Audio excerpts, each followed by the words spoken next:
Yo, what up? It's Teddy, Caravan Crypto. Hope this video finds you in the best of health and spirits. Hope everything's going well for you. Today we're going to talk about Bitcoin bans. India recently released a note from their finance. I think their Ministry of Finance department, I believe, and they're trying to push it up to become a law, a regulation that an absolute ban on cryptocurrency would be in effect for everybody in India. And I'd like to talk about the reality of that, and if it's possible a little bit, and also what, if they were to institute a ban, what is the effective impact of that on the citizens of the country. But first, we're going to talk about price. Bitcoin sideways like a mug. The whole crypto market is pretty much sideways. As you can see on the 33-minute chart, we are basically just up and down, up and down, up and down, up and down, up and down, in a very tiny way, all across the chart, right? And you can watch Bitcoin. We're watching on the 33, the 11-minute, the 7-minute, and the 3. And that's what it is. Look at the crypto market. Everything. This is Tether. This is a stable coin. This always stays pegged to the U.S. dollar. On a 1-to-1 ratio. It's fake money. It's printed out of thin air. People use it as a U.S. dollar substitute on exchanges and whatnot. So that's why it looks like that. But everything else has the same exact pattern as Bitcoin, except for Eunice. Eunice just absolutely tanked. This thing is down hard, and it's not that hard. 6.72% in the last 24 hours. Not that crazy. Okay, but yeah, that's where we're at with price today. And today, at the time of making this video, it is June 14th, 2020. All right, so look. Bitcoin bans, or crypto bans essentially, but Bitcoin bans specifically. This is a list of countries that are banning Bitcoin. This is a long list. Uh, it's actually the legality of countries using Bitcoin. It's a really long list, and it's going to contain legal and illegal, permissions on countries and whatnot. But yeah, we're gonna go through it. Algeria, Egypt, Morocco, illegal, just straight up, right? Um, Canada has a banking ban. What that means is basically you won't be able to use Canadian banks to purchase crypto online, right? And that just eliminates you accessing an exchange through a Canadian bank. It's legal for you to purchase it in person, or to purchase it, you know, or to even transact and trade with it like person to person or whatever. That part isn't the problem. But using the bank to access the exchange to buy Bitcoin and cryptocurrencies, that's where it's a problem. So that's what a banking ban is. Um, Bolivia's absolute ban. Ecuador, absolute ban, basically. Russia has a banking ban. The other activities with crypto would be legal. Jordan and Saudi Arabia has a banking ban. Nepal, illegal. Pakistan, illegal. China has a banking ban. Taiwan has a banking ban. Cambodia, banking ban. Vietnam, illegal. As a payment tool, anyway. As a speculative asset, it's legal. Eastern Europe, it's mostly legal all throughout Europe, and then of course, in the United States, it's legal. So that's the long and short of it here. Um, who accepts Bitcoin as a payment, right? So because we're talking about banning it, right? So we want to figure out, okay, like what could you really even do with Bitcoin? Um, and Microsoft allows use of Bitcoin to top up your Microsoft account. Expedia, AT&T, some franchises of Burger King, some franchises of KFC, Overstock.com, Playboy, Subway, Twitch. The Miami Dolphins allows you to purchase tickets to go to the games for with Litecoin and whatnot. Dallas Mavericks accepts Bitcoin for payments. Virgin Galactic, I think they were one of the first people to accept Bitcoin, like in terms of like a major company, like $1 billion company. Norwegian Air, Namecheap, Cheap Air, GIF, Newegg, Pirate Bay, of course, right? Pirate Bay is like a peer-to-peer, like a software, peer-to-peer, trade. What do you call it? Swapping type of website. They let you just purchase software from there, and it's not always, um, you know, honestly purchased software. Sometimes it's pirated. That's why it's called the Pirate Bay. And there's all kinds of stuff like effects for video or add-ons for games, all that kind of stuff. So obviously, right? Amazon not directly takes Bitcoin. However, you can use Purse.io to shop for anything on the site and pay with Bitcoin. ExpressVPN, Benefica, I don't know what that is. But then there's a whole bunch of these other companies that also take cryptocurrency, like Remax London, T-Mobile Poland. These are like some of the smaller things. But there's a very, an extremely large list of companies throughout the United States and Europe that take Bitcoin. It's just all over the place. Okay, all right. So let's move on. Can you live on Bitcoin? This is an article from 2016. This man has been living on Bitcoin for 3 years, which, dude, if you've been living on Bitcoin since 2013, I commend you highly, because in 2013, 2014, 2012, even 2016, there was just not a lot of infrastructure for the cryptocurrency space, especially because that whole Mt. Gox thing happened, which I could do another video on that later. But it's, that was difficult. Not everybody took Bitcoin. If you lived in New York or something like that, maybe it was much easier, because out in New York, coffee shops and delis and ton of places. That's where the that pizzeria that sold those 2 pizzas for 40,000 Bitcoin was. In New York, a lot of people take Bitcoin today and took Bitcoin back then. So it was a lot easier living there. But this is an article. I'm going to include this in the description. This is an article of a guy who lived on Bitcoin. Andreas Antonopolous, one of the best sources and resources for learning about cryptocurrencies in the world, and finance and its societal impacts and all of that. Andreas Antonopolous is that guy. I would say go ahead and follow him on YouTube. Watch all his videos.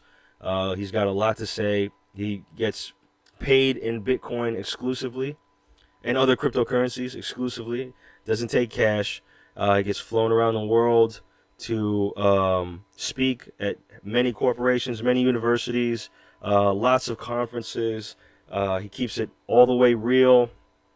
He's also a programmer, so he also can bring in that side of things, which is really important when talking about new tech like Bitcoin. And he lives exclusively on cryptocurrencies, right? He doesn't even have a permanent address. He just travels around the world. But he pays his staff in cryptocurrencies, pays taxes in cryptocurrencies. He's dope. Go on his YouTube channel right here, and you will see all this stuff. Antonop, Antonop. All right.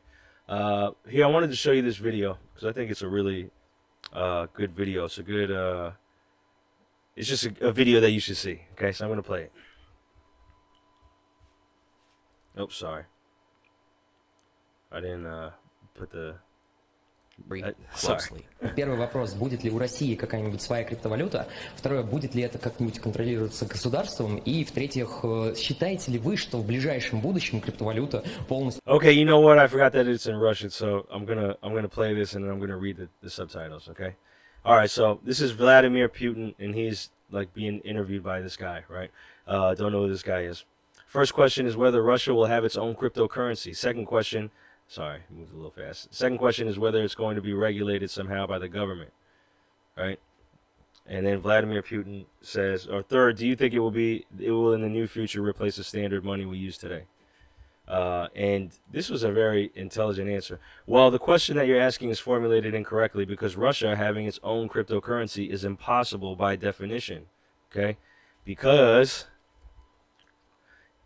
just as it is impossible for any other country to have their own cryptocurrency, because if we are talking about cryptocurrency, it is something that is beyond national borders, which is a wise answer, man. If you're making a cryptocurrency, it's not something tied to a landmass per se, right? It's internet money. Now you can make a digital version of your fiat money, which is what the U.S. government is probably going to end up doing. A lot of governments around the world are probably going that way. I know Venezuela already did, and we're going to talk about them a little later. But cryptocurrency is something that is not under a control by any nation. If you're talking about a cryptocurrency, right? All right, so um, let's go to the crypto debit card list, and I just want you guys to know what's out there in terms of your ability to pay with crypto. This is a list of crypto debit cards. All right, I don't know. It looks like there's about 30 on this list. It's not. So what you do is you throw crypto, you send crypto to a wallet, a digital wallet. So if the card allows for Bitcoin to be stored on the card, you send crypto to that wallet, that Bitcoin wallet that's attached to the card, and the third party intermediary gives you basically a cash equivalent on a debit card that also fluctuates with the price of the cryptocurrency, and you use that debit card to pay for things as you live. So even if a company didn't accept Bitcoin directly, you could still spend with that company using a debit card, a crypto debit card, in the same way that you would use any debit card. Yeah, I think this card. I haven't opened this site yet, but I know that this card, Spedin, or Spend or whatever, they had a list of companies that worked with Spend, and it was a very comprehensive list, like lots of movie theaters, like Office Depot, Crate and Barrel, Expedia, Shopify, um, what else? Starbucks, and you could use this Spedin card, Etsy, Zynga, you could use this spend card in order to do business with those businesses, and you would use your crypto to do it. So, like, if you wanted to just be in crypto in 2020, you could do that. You don't have to have a a debit card with cash on it. You don't have to keep U.S. dollars if you don't want to. The other things you have to figure out are like how you're going to pay your mortgage or your rent with it. But if you just sell your crypto into cash to create, a check or whatever to send to your mortgage office, or pay them online or pay your rent or whatever, you could do that. And so you could live on crypto. All right, I know, Teddy. What does this have to do with the ban? Right, I'm trying to get to the ban. I know, I feel you. All right, but it's important to understand the ecosystem that a country would be banning crypto in, right? Because the context in which a ban could be instituted is as important as the ban itself, right? Um, all right, so I know there's another thing that a lot of people say. Lots of people, especially like mainstream media and whatnot, they like to say, "Man, Bitcoin, cryptocurrencies, those are used to buy drugs and to fund terrorism." Right? All right. So there's this new study that says that less than 1% of Bitcoin transactions to exchanges are illicit. Okay, less than 1% of Bitcoin transactions to exchanges are illicit. Okay. According to our study, the total percentage of identified dirty bitcoins going into conversion services was relatively small. Only 0.61% of money entering conversion services during the 4 years analyzed were verifiably from illicit sources, with the highest proportion, 1.07%, seen in 2013. Look, it's like this, man. Uh, you can't look. It's tough for you to use Bitcoin for drugs because your customer base probably doesn't buy drugs in Bitcoin. Most drugs, most terrorism, most illegal gun sales, most prostitution, most money laundering, any kind of crime you could think of where money is at some, is somewhere in there. Most of that is being done with the US dollar, okay?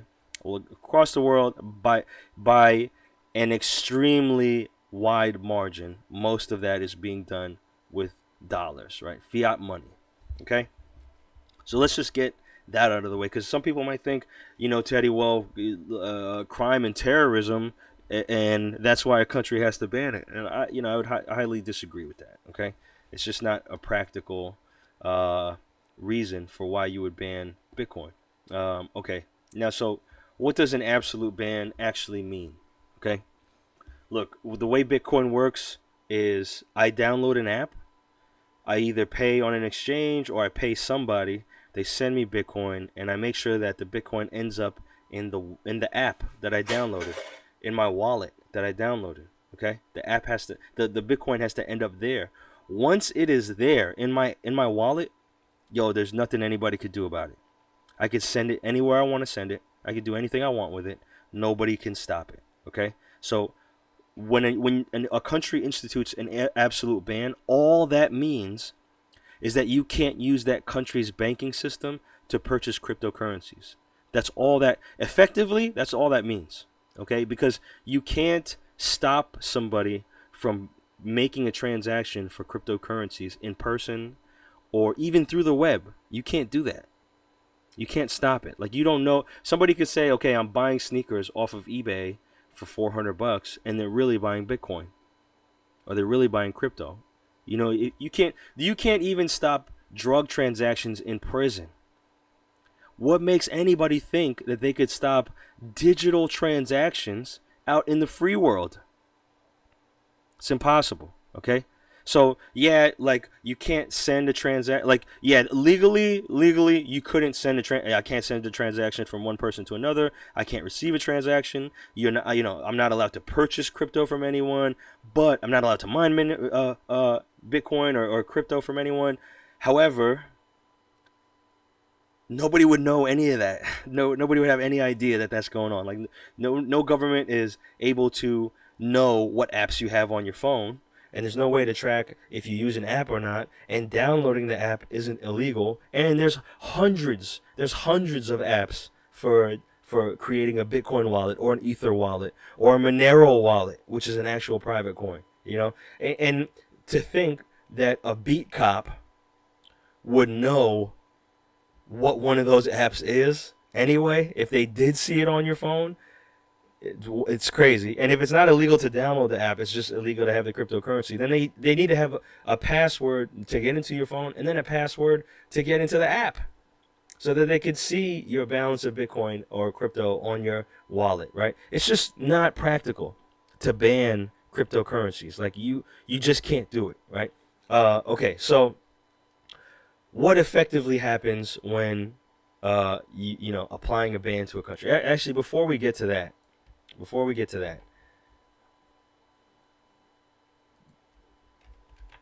we're gonna talk about India banning crypto. So look, man, this is like, this coming out in June, right? This is like the most recent version of this. This isn't the first time India said that they were gonna ban crypto. Matter of fact, they did it twice, and the last time that they did it, the Supreme Court in India came out and said that it was unconstitutional to ban crypto. So now the Ministry of Finance has proposed to legally ban cryptocurrencies within the subcontinent. With this, the Indian crypto community is met with yet another unexpected turn. And all they did was move a note up to the Supreme Court to make it a law, right? It's not a law yet, okay?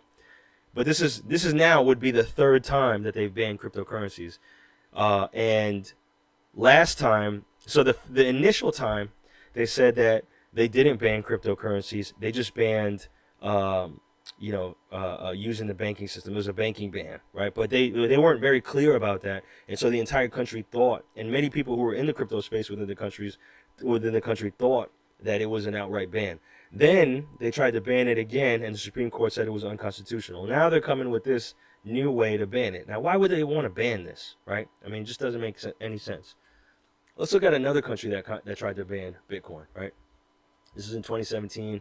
Why China's ban on Bitcoin may be temporary, and China tried to ban it, and the entire world was watching China ban Bitcoin, cryptocurrencies, because they said if China could ban it, then other countries would find a way to ban it. But if China, which is an authoritarian government, okay, if China said that they could not ban it, if they couldn't do it, then no country could, right?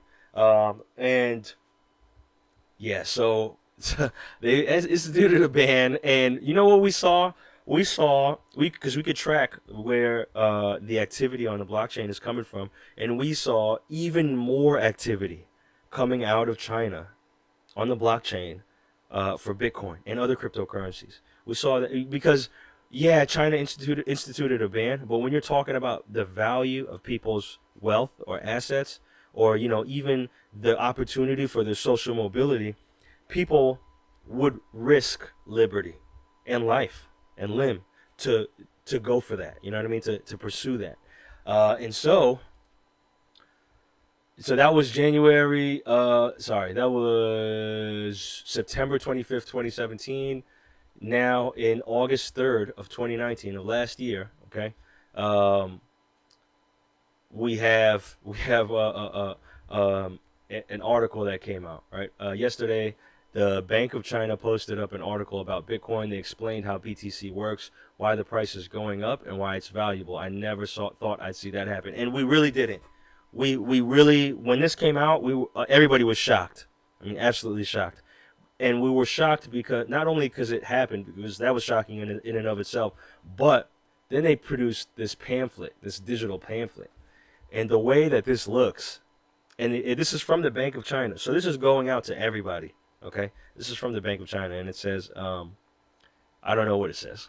I don't speak Chinese. I don't read Chinese, but some of the imagery on here is kind of weird, right? Like it's this cartoonish kind of way, talking about it on the TV. I don't know what any of this says. I have no idea what any of this says, but they have this dude with Bitcoin glasses. The Bank of China produced this pamphlet. Okay. Peer-to-peer exchange. I know that it's technology. Maybe it looks like it's secure or whatever. And they talk about Bitcoin mining here. Okay. And then they talk about I don't know what this 2100 means. I think it means a 21 million Bitcoin, but this is 25 Bitcoin per block, then 12.5, then 6.5. And this is the halving, 2020 to 2024, 6.5 Bitcoins per block. And then they say 2140, which it's around 2145. The last Bitcoin would be mined. Not sure what it's saying there. And they have this couple getting married on here and all this, more mining stuff, yeah. So this is from China, who effectively instituted a ban. Okay. So now they lifted the ban. They're like, all right, look, we can't ban it. It's good. Y'all could use it. Here's the thing, right? Now, if a country bans crypto, they're just trying to hold on to the control of the currency. The most logical reason why they would do that is because they print it. Okay? That's the only reason I could really think of as to why they would why a government would ban cryptocurrencies. Okay? Most of these places, they have the places that have banned crypto, like outright absolute ban. Most of these places have a lot of citizens who are dissatisfied with the way government is running the country. And shoot, you could argue that many countries who even have legalized crypto are dissatisfied with the way the government is running the country, right? But their lives are not improving. Economic mobility is extremely difficult. They don't trust the government, and if they don't trust the government, why would they trust their currency if they didn't have to, right? And if you go to use this digital currency, it's not taxed, it's not controlled, nobody can track it, nobody can block it for any political reasons, and it rises in value over a long period of time, right? So it's like extremely helpful to the average everyday Joe Blow, you know, working to provide food and shelter for his or her family, Here, let's look at Venezuela. All right, so this is an article from the Atlantic. Big in Venezuela, Bitcoin mining, right? This is in September of 2017. Same time that China banned Bitcoin, right? So Venezuela's hyperinflation is in the millions. I think it's like it's like over. It's like 8 or 7 or 10 million in terms of the rate of inflation. I don't know the exact number, and I'm not gonna pull it up here, but you can research it. It's crazy, right? People literally will cash their check and run down to the grocery store to try to spend their check because within that hour they're gonna come out with new prices, and it's most likely going to be half the value of what their check was, right? So that's kind of like, it's crazy, right? So Venezuelans, they're looking for an alternative currency. They find Bitcoin. And here's the thing, right? Like, let's say you're looking for an alternative currency. Do you think you want to trust another government and their currency? You in your head, you'd be like, nah, I don't even want to go down that route. Look where we're at right now, right? I don't even want to go down that route. So finding cryptocurrency, you would go with that because if somebody told you about Bitcoin and that nobody controls it, you'd be like, wow, that's exactly the kind of currency I'm looking for. Something that nobody controls, right? I don't got to trust anybody. It's a trustless system. Oh man, that sounds great. So to survive, thousands of Venezuelans have taken to Mineria Bitcoin or Bitcoin mining, right? The cryptocurrency.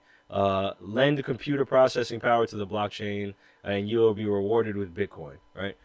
Under these circumstances, a miner starts to look a lot like an ATM, right? Professors and college students have mined Bitcoin, so rumor has it, have politicians and police officers. And this is very common in any country, like in history, throughout history, any country that has, experienced economic turmoil and a collapse, everybody gets involved with the new currency or what would be more valuable of a currency than the previous one, right? Everybody gets involved. So politicians, policemen, they all get involved. Police take bribes in the new currency, because the trust in the government and the way it can facilitate finances is gone.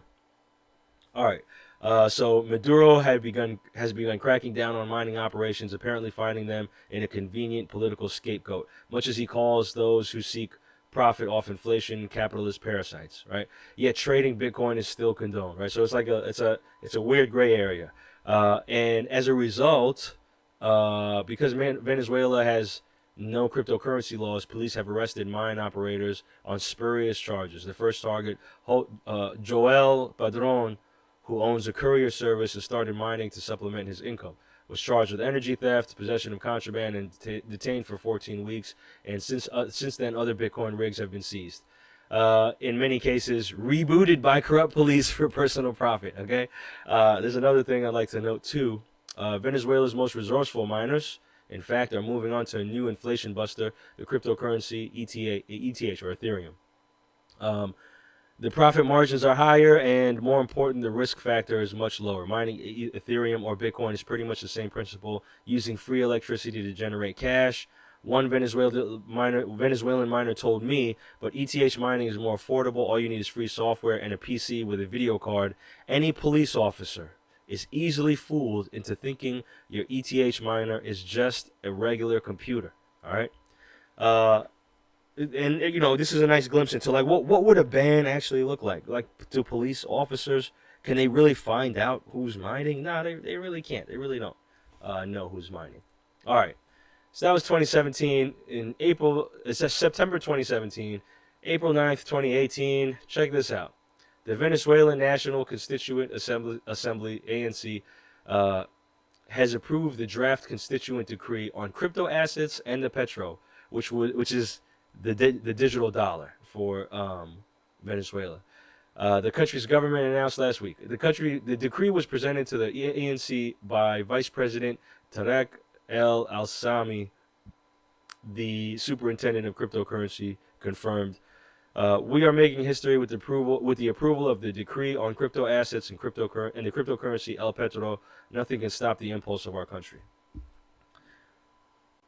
It says a lot, man.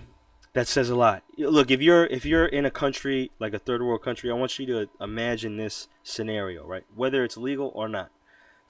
Let's say either through mining or earning Bitcoin in a third world country, you make 0.001 Bitcoin per day, which today is like $9, right? It's like $10 today almost, right? Keep in mind, if they're not buying Bitcoin, they're earning it, right? If you're in a third world country, if you're not buying Bitcoin and you're making Bitcoin, you're earning Bitcoin, right? If you're not buying it, you're earning it, right? So you're doing work to earn the Bitcoin. People are paying you in Bitcoin. Let's say over the course of a year, you save 0.01 Bitcoin, right? So you make 0.001 Bitcoin per day, and over the course of a year, you save 0.01 Bitcoin. That's $900, okay? And in that same year, what if Bitcoin's price hits 100K? That $900 that you saved just turned into $9,000, right? You just made 10 years worth of savings in 1 year. Now, let's say the price goes down from 9,400 to where it's at today, 9,400 where it's at today to 5,000, right?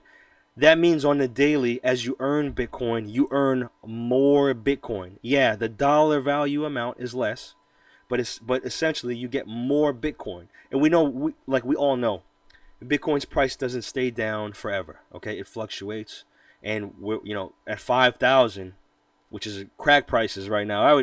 Man, I'd do a lot of things to buy Bitcoin at 5,000 right now. You know what I mean? And a whole lot of people would. But you'd be earning more Bitcoin now, because you'd say, okay, if Bitcoin was $10,000, right, and I normally sell my services for $10,000, then I would earn a Bitcoin every time I sold my services. If Bitcoin went down to $5,000, then and my services are worth $10,000, I'm now earning 2 Bitcoin for the same work I was doing to earn 1, right? And if I can save my Bitcoin, if I go hold on to it, then down the road, when Bitcoin's price goes up, I got more of my earnings. I earn more profit on the speculation than if I did just getting 1 Bitcoin that was $10,000, right? So if you're in a third world country, and if the price of Bitcoin goes up, you earn more money. You earn more savings. Your savings increase. The value of it increases. And if the price is down, you earn more Bitcoin. It's a win-win scenario. Okay, you can't lose doing that, right? And so somebody who earned $900 in a year, if Bitcoin goes to 100,000, that $900 just turned into $9,000. You just saved 10 years worth in 1 year's worth of work.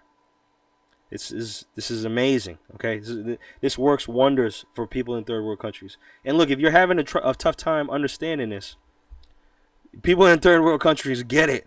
They get it. They understand it. They clearly understand why, what, how much, and how it's working, and how dope it is. Okay, so just keep that in mind. Okay, just understand that. All right. So what effectively happens when you ban a cryptocurrency in a country, right? Stifling innovation with regulation. Why countries shouldn't ban cryptocurrency trading. To put it simply put, deciding to ban Bitcoin won't actually stop Bitcoin from being traded. It doesn't take much to send a Bitcoin transaction. In order to ban cryptocurrencies, you would need to heavily restrict the internet. Even so, there are companies who have put satellites into space in order to increase accessibility to the Bitcoin network, where there is limited access to the internet. If a country's government moves to ban the trading of cryptocurrency, there likely won't be much of an effect other than some fear, uncertainty, and doubt, or FUD, in the market, which may lead to drops in prices. Apart from that, there isn't much governments can do to stop Bitcoin. We're already past the point of no return. Okay, look, the way the government could have stopped Bitcoin in the beginning was begin mining in 2010, 11, 12, 13. They could have just opened up crazy large mining facilities and farms, and they could have took over the 51% of Bitcoin, and they could have done it that way. They could have stopped it that way. And it would have probably forced the community to just fork Bitcoin into something else. And even then, you could flip that mining farm over, and it would have killed Bitcoin and cryptocurrencies. It would just destroyed it. They could have also bought all the Bitcoin and owned it, but they didn't do any of those things. And now we're at the point where it costs. Not only does it cost way too much to buy it all, or a lot of it anyway, but you can't. There's only 9 million left in circulation possible, and there's a ton of people who have 3 and 5 and 1 and 20 and 15 and 10, let alone the people who got 100 and 300 and 3,000 and 8,000. Right? There's tons of those people, and then there's other countries around the world trying to purchase a ton of Bitcoin, or mine it or whatever. Right? So you can't stop Bitcoin in terms of killing the system. So let's get on that. We're moving on from that. Now banning it, like I said before, you can't ban an app, right? You can't ban a peer-to-peer transaction. So it's impossible to ban it in terms of enforcing a ban on it. So what happens when you do institute a ban? When you institute a ban on Bitcoin, what happens is you stifle the economic growth and development in your country. So if people within your country are not able to purchase cryptocurrency on a global platform, on a global scale, they fall behind the rest of the world who is able to purchase cryptocurrencies. Because we know that fiat currencies are a thing of the past, and these digital cryptocurrencies are a thing of the future. If you don't allow your citizens, your population, to adopt those currencies, especially when those currencies are very cheap, especially when the prices for those currencies are very low. If you don't allow for the citizens of your nation to adopt these currencies, then they lose out on the economic growth that can happen, the wealth development that can happen from holding those currencies as the price of those currencies increases. It's not necessarily that Bitcoin and crypto becomes more valuable over time. That's not really what's happening. What's actually happening is the value of the fiat money around the world is decreasing. It will require more fiat money to purchase the crypto. That's what's really happening. Okay? And if you're trying to hold on to fiat currency, which is crumbling in value, the value of the fiat currency is depleting, and you're trying to hold on to that, you're just doing yourself in, and anybody who you drag with you into that. Because the crypto or Bitcoin, as it is, or any other asset, is going to be worth far more in the long run than fiat money, which today actually has no value, and it's only being propped up by belief alone. At least with crypto, it costs to mine. If I'm a miner, and so when Bitcoin dips down below $6,000, you get, even right now. So first, when it dipped down below $6,000, you get a mining crisis where miners are paying to mine Bitcoin. They're paying an energy company to mine Bitcoin, and the value of the Bitcoin that they're getting doesn't leave any room for profit monthly. And so they're paying out, and they're not getting much back, to cover the costs of mining when Bitcoin's at 6,000. And that was before the halving, before the mining, the network began to spit out half the Bitcoin that it used to. So it was producing 12.5 Bitcoin per block. Miners were paying $6,000 on average to mine a full Bitcoin out of each block. When the halving hit, instead of 12.5, they were only given 6.5 per block that they were mining. But they had to do the same amount of work, right? So it cost them the same amount of money. So now, after the halving, it actually costs 12 grand to mine a Bitcoin. Okay? So at not, when Bitcoin is at a price of 9,394, it it costs $3,000 to mine a Bitcoin now every month for every Bitcoin that you mine. Miners are losing money. Look, on the grand scheme of things, if I was a miner, I wouldn't want to sell my Bitcoin for less than 12 grand because it costs 12 grand to make. You can't make any argument for how much the dollar is worth. There's no argument that you can make to determine the value of the piece of paper. Right? And this is a fundamental distinction here. So when you deprive your country of access to the cryptocurrency, which has an actual value, because there's a fixed cost associated with its production, and you tell them that they need to hoard and hold on to the paper money, you're killing the economic value of, or not the economic value, you're killing the potential wealth development that could occur in that country. You're murdering it. And I know that they're doing it just so that they can continue to print money. That's the only reason why they do it. So they can print it, they can give it to their friends, they can put it in their own pocket, they can line their lives with paper money. And that system is going out. The cat is out of the bag. You will not be able to do that much longer. I give it 20 years max, maybe sooner than that. Okay, but I give it like 20, 25 years before we have to overhaul all these political systems around the world in such a way that, actually provides value. I mean, what a novel concept, actually governs to the satisfaction of its citizens, that's kind of crazy to think about right there. But we're going to have to move that way because people will not take fiat money much longer. It's just not going to happen. The writing is on the wall. It doesn't matter how you or I feel about that. The cat is out of the bag. We're too far down the road to go back.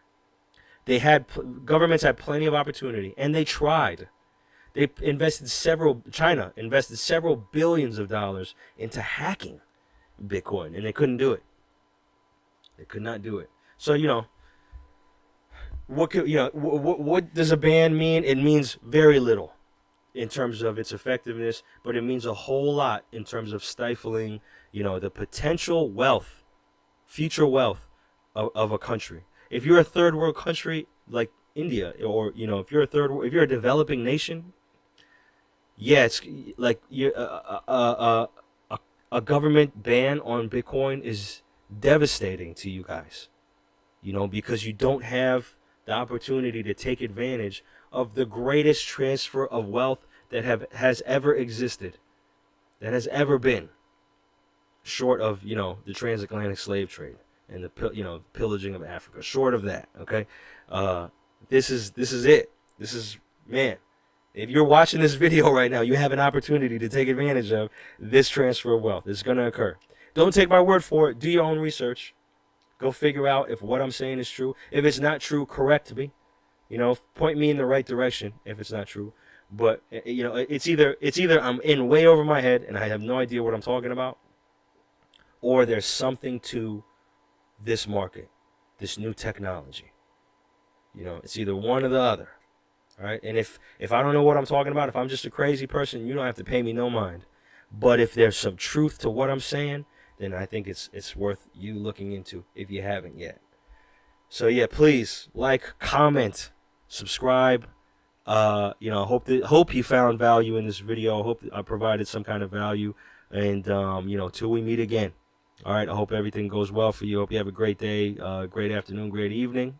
I hope that you're safe, your family's safe, your loved ones are safe, and I hope that you're able to find peace in this situation, in any situation that you're in. But yeah, peace.